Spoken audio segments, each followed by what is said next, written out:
कि लोकसभा चुनाव में यूपी में टिकट पर सूत्रों के हवाले से बड़ी खबर है। बीजेपी नहीं देगी किसी मुस्लिम उम्मीदवार को टिकट, ये एक बड़ी बात निकल के सामने आई है। लोकसभा चुनाव में बीजेपी नहीं लगाएगी मुस्लिम चेहरे पर दांव। रायबरेली मैनपुरी सीट पर फिलहाल कोई नाम फाइनल नहीं है। इसके अलावा केंद्रीय नेतृत्व पर फैसला छोड़ दिया गया है।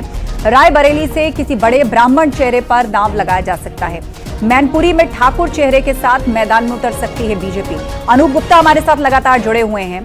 अनूप, सूत्रों के हवाले से मिल रही है खबर कि उत्तर प्रदेश में किसी मुस्लिम चेहरे पर दांव नहीं लगाएगी बीजेपी।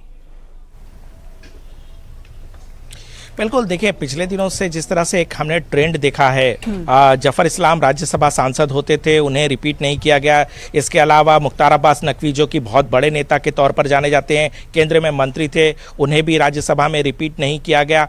तो ये कह सकते हैं कि इस ट्रेंड को आगे भी जारी रखा जाएगा। जो सूत्रों से जानकारी मिल रही है उसके मुताबिक शायद ही मुस्लिम चेहरे पे बीजेपी दाव लगाए। दूसरी बात, आपको सबसे बड़ी बात बता दूं जिसका जिक्र हम कर रहे थे, बीजेपी का पूरा फोकस है कि जिस तरीके से पिछले लोकसभा चुनाव में अमेठी में राहुल गांधी को हराया गया, इस बार रायबरेली से सोनिया गांधी चुनाव नहीं लड़ेंगी, लेकिन जो सूत्र बता रहे हैं कि संभावना है कि प्रियंका गांधी वहां से लड़ सकती हैं।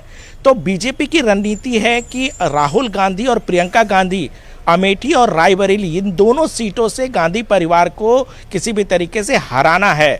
देखिए अमेठी सीट में स्मृति ईरानी को फिर से बीजेपी उतारेगी। रायबरेली में किसी कद्दावर नेता पर विचार किया जा रहा है कि किसे उतारा जाए जो प्रियंका गांधी अगर चुनाव लड़ती हैं तो उन्हें वहां हराया जा सके।